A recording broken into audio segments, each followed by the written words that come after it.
e-commerce business.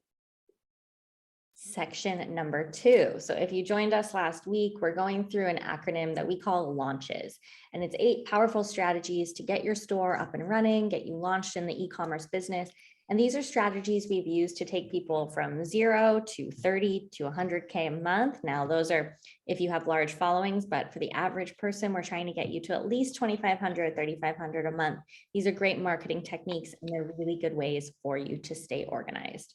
So let's just make a quick introduction to launches and what it all stands for. We've got limited time offer, which we discussed last week. You can see the recording. Ask is what we'll be covering today. Then we'll be going through the rest of these letters as we get through the series. So unique product offering, niche webinar, community challenge, holiday, educate, and story. So who are we? I'm Chelsea Newman. I forgot my last name there, but I'm the senior sales executive here at Get Healthy. I've been in the nutrition industry for over 12 years now, have a long background in digital marketing as well as being a clinician. So helping you guys grow and launch your stores. And we've got the amazing Courtney.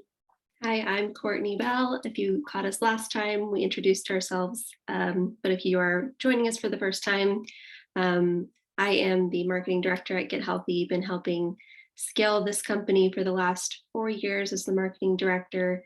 Have a background largely in design and education, and have been really helping this company with all the marketing and masters in neuroscience and education.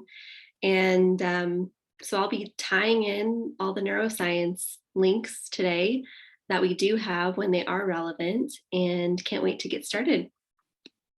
Awesome. And yes, as we say, there are no dumb questions here. We reiterated last week, and I'd like to reiterate again, this is essentially the first time that we've seen e-commerce take off in the healthcare space. So we've seen a lot of direct-to-consumer brands come in, but as practitioners, there really wasn't a way for us to sell supplements and equipment and food and nutrition online before. So you're becoming an e-commerce expert. COVID really pushed this forward. There's no denying that as a health expert and entrepreneur, you need to be able to sell products online with ease. But we don't always know how to do that because we got into this industry to help people get and stay healthy. So please don't worry if you have a question, ask us. There is no dumb questions at all. We love to hear them, and we can even help and create some content for you and your teams as we move forward.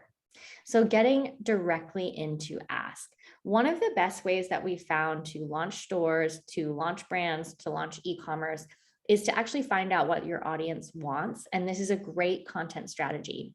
So usually we're going to hire marketers, and they're going to pull your audiences, and they're going to look at keywords, and they're going to look at your industry. But one of the direct ways for you to be able to figure out the languaging and to figure out what people want to know is to ask. So a true professional salesperson, I always say, is nothing more than a genuine, caring listener. And being a parrot doesn't hurt. So what does that mean? It means taking people's language and giving it back to them. This will allow you a lot of times to sell the destination, not the plane ride. I'm from Hawaii. I've lived out there for years, and I know that selling tropical vacations is what that whole entire state does to make things roll. But they never ever talk about the plane ride. They don't mention that it takes 5 hours. They don't mention that you're going to be crammed in a little tiny spot. And that's the same for us as healthcare practitioners. We want to look at the languaging that people use when they talk to us and say things like, I want more energy. I want to feel better. I want my kids to be less crazy at home with their ADHD, and I want to have a peaceful night's rest. And you sell them the destination. So this is how we can language things. So let's go into a couple ways that you can do this as a beginner, a grower, or a scaler. So we always bucket people into these 3 sections of your business. You might just be starting out. You might not have a large following. You might be growing. You might have people that know, love, and trust you that you don't actually physically know. That's when you're starting to grow online.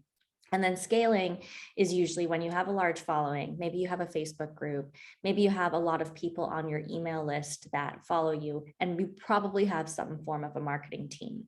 So let's start off with how a beginner would use the ask strategy. So a beginner who's going to use the ask strategy might just be asking friends and family, hey, can you tell me all of the top questions that you have about nutritional supplements? Can you tell me all of the top questions that you have about nutrition? You can ask them to submit this anonymously. You can reach out to your friends and ask them to just text you a bunch of 5 questions. You'll probably be able to get 20 people at least to answer this for you. And this is going to give you a heck of a lot of content. So if you have 20 people asking you 5 questions, you just did a question every single week and maybe an email, a Facebook Live, an Instagram Live, you would have more than enough content for the whole entire year. So don't be afraid to reach out to your friend and family. You can also go into places like Google and you can look at the most Googled nutrition questions, etc. So do your research there and use that as your content strategy. Now, as you grow, you're going to have more of a following. So sometimes between growing and scaling in this ask, it can look somewhat the same. You might be comfortable going online and doing a live Q&A. You may be comfortable pulling a question out of a hat. Maybe you need to do a little bit of research before on what that question is, but it allows you to be really, really genuine and to not come off as salesy. I worked at a spa when I was younger, one of the top spas in the world, and they have multiple locations. I was always the top salesperson. And I remember them asking me to give a training and ask why I was the top at sales. And it was strictly because I 100% educated people and I asked them what they need and I was always very genuine when there was options of things they could make at home. So you don't always need to be just talking about a supplement here. You want to be using the content that they ask you about to sell and to not sell. So maybe they're talking about vitamin D and you can say, oh, okay, well, you know what? It's great to be supplementing with vitamin D. You want to stop before 2, but you should be getting 15 minutes of sunlight per day on your skin. You should be walking out, looking at sunlight right away.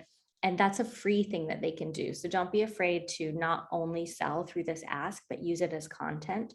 And that's when people come to know, love, and trust you. And you can put the cherry on top right there and if you guys need supplementation of vitamin D, here's a link to my store.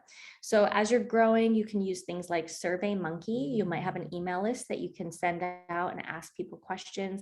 And as you're scaling, you can do things like having a live webinar or an Instagram where you have a lot of people following you. You can do polls. You can use your marketing team to actually get those questions and get people to engage with you. So I'm going to hand this over to Courtney. She's going to go into the neuroscience of the ask. It's really interesting, and it has been one of our most successful and favorite ways to launch our stores and to launch private labels.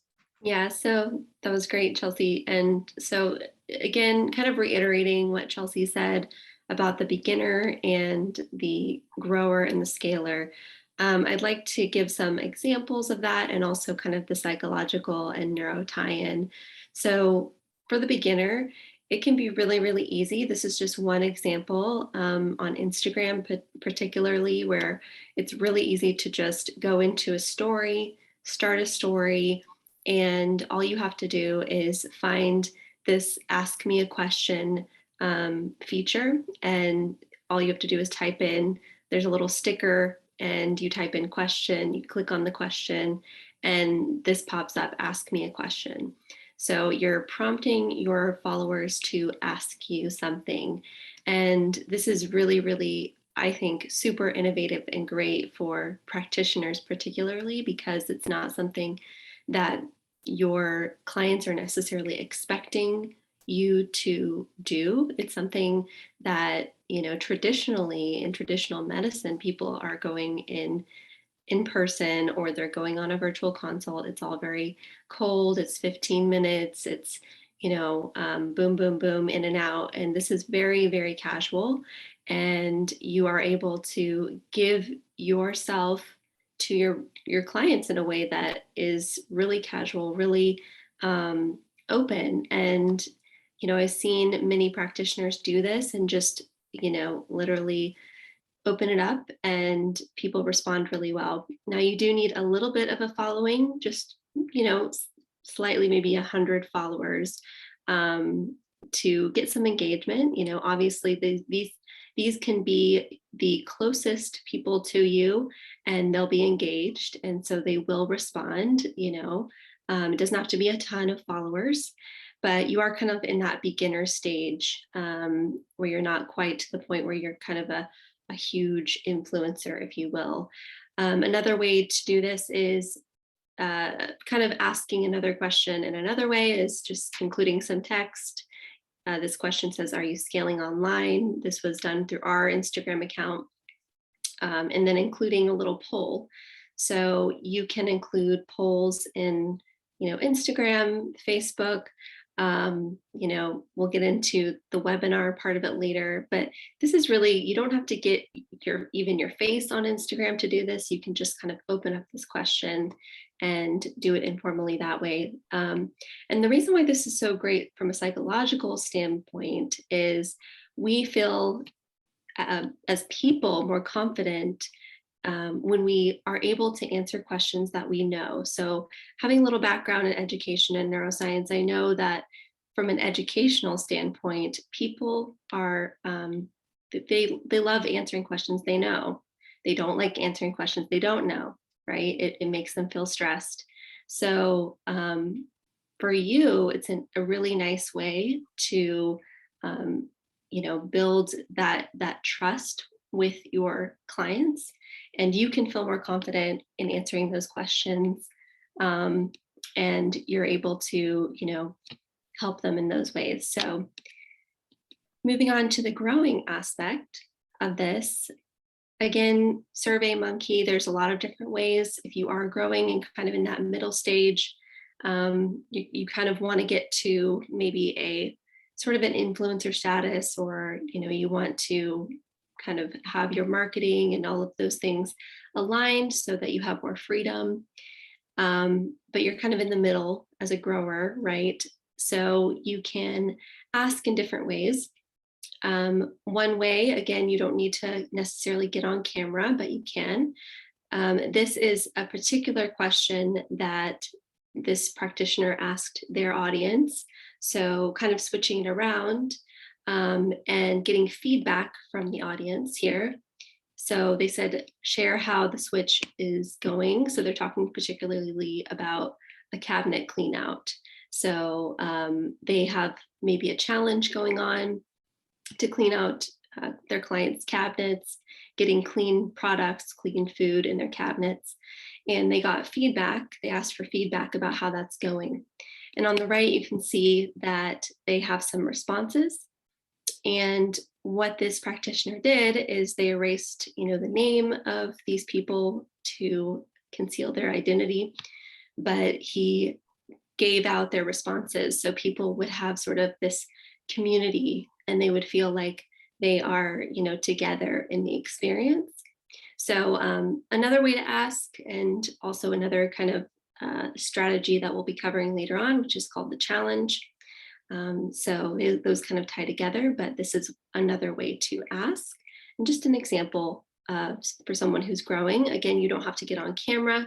You don't have to do anything crazy. Just ask a question. And then the last one is scaling. So if you feel like you have the time or the freedom, right, and you're scaling or you're scaled, you're going to feel like you can have the time to hop on Instagram or Facebook, or wherever you like to go, start a webinar, right? And you can go live, and you can start a poll on Instagram, or a poll on a webinar. So on this webinar that we have right now, for instance, we could start a poll. We could start a Q&A session. That's something that we would encourage you to do on your webinar, so that you can increase that engagement. And what you get from that is you get that feedback that you need. So then you can kind of turn around and use that feedback and kind of feed it back to your clients in different ways. And we'll talk about that in a minute. So yeah, this is an example on the left of a practitioner who is going on a Facebook or a Instagram Live. She has a little poll there. It's kind of like a slider, just to get a sense for what her audience is like and what they want and who they are. Do they know anyone suffering from autoimmune disease? They can gather from that they have an audience who has people that they care about who suffer from autoimmune, and then they can take action from there and use that feedback during their Instagram Live. The one on the right is really interesting. She used it for a webinar kind of, interest, but also, kind of a way to start a funnel. At the end, it says want the link to that webinar, and it says yes or no. So that's a different way to do it too. And again, these are just great ways to, give those clients what they're looking for. You can't know what they want unless you ask sometimes, right? So I'll go into a little bit of why this is important to do and why it works from a neurological perspective in a minute, but I'll bring it back to Chelsea.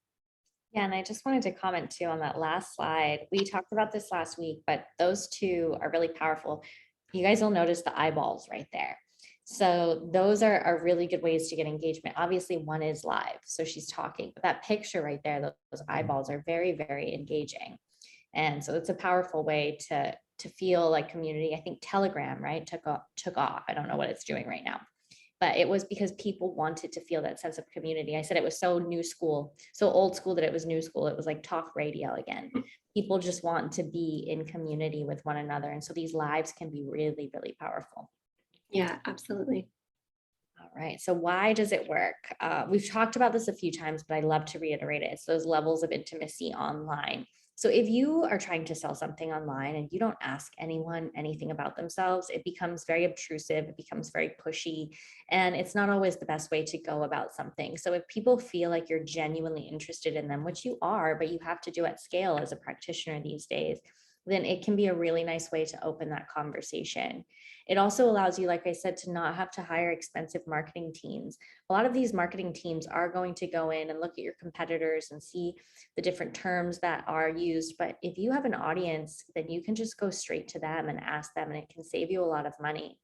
And you're listening for pain points and you're listening for their words. So one of the ways you can do this too is to actually just go through your intake forms. I'm sure many of you have an intake form. On my intake form, I say, what are your goals? And I have that in two separate sections. So I have the intake goal where they can just verbally write anything down. And then I have the 3 things that they're working on at the very end. So it's 1, 2, and 3. And from all of my clientele over the past couple of years, if I just go through and look at that, there's some themes for sure, but there's a lot of marketing gems in there that I can pull out that I don't need to go online for. So if you've had a traditional practice and this is your first time going online, maybe you haven't even collected people's emails, you might have more nuggets than what you think in your practitioner notes. All right, next one. Okay, so why does this work? Um, you probably heard of mirror neurons, but mirror neurons are basically what help us have empathy.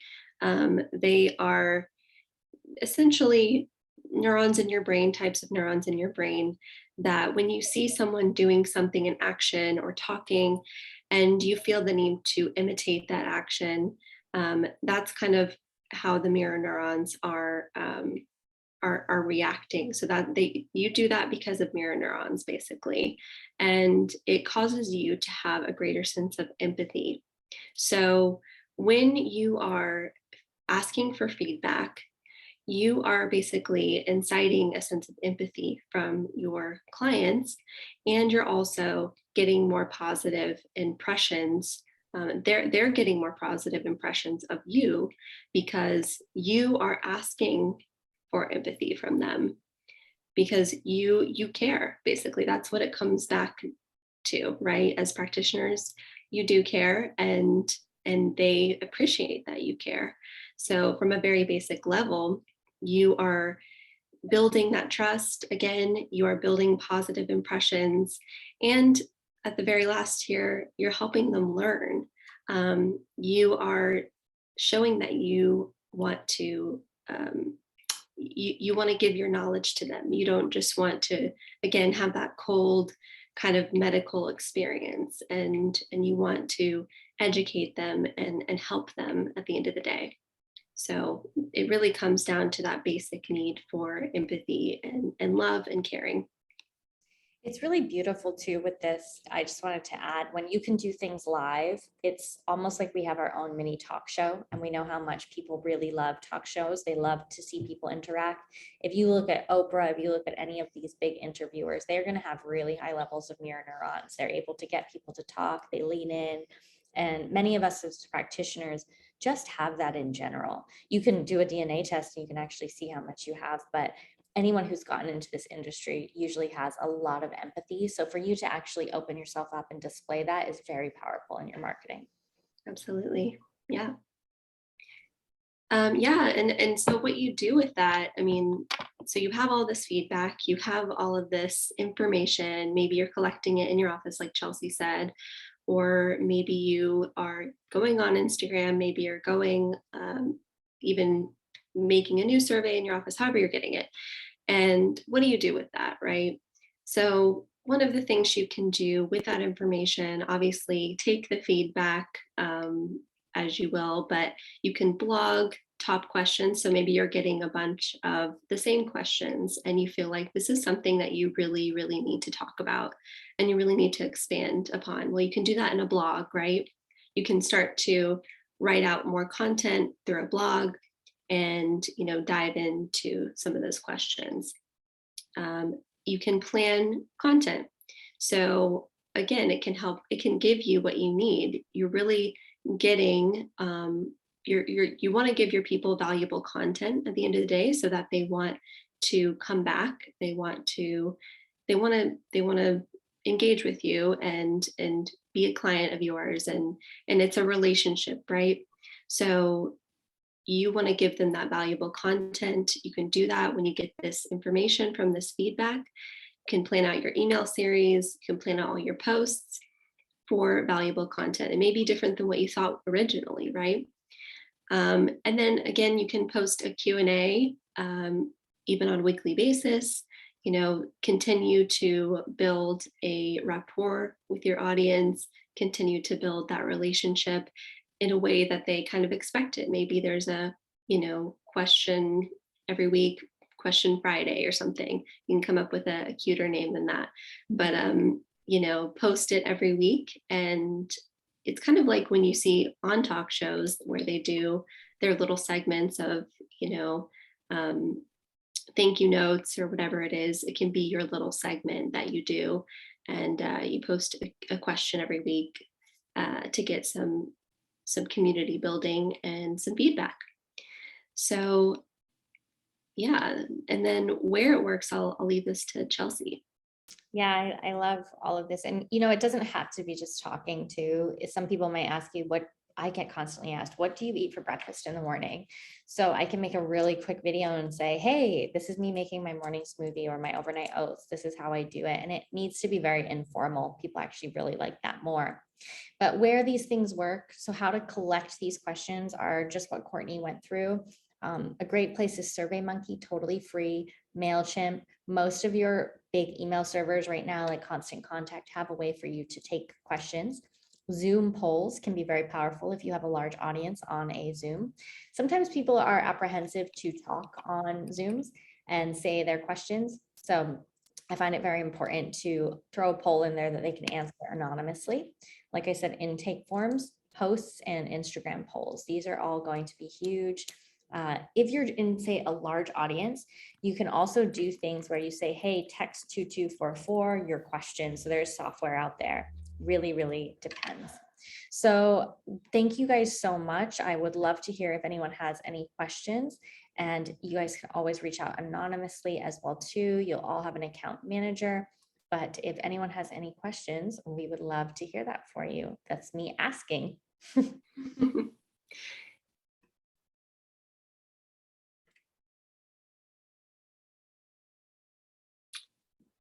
It doesn't look like we have any questions today, but that's okay. We will be having this session on a weekly basis, and we hope to catch you at our next session. We'll be taking this, it goes live on our social media channels, so YouTube, Facebook, and again, we'll have it on a weekly basis. We'll send out the recording so you can watch it anytime you want, and we look forward to having you at our next session. Thank you, Chelsea. Thank you, Courtney. Lovely to see you all.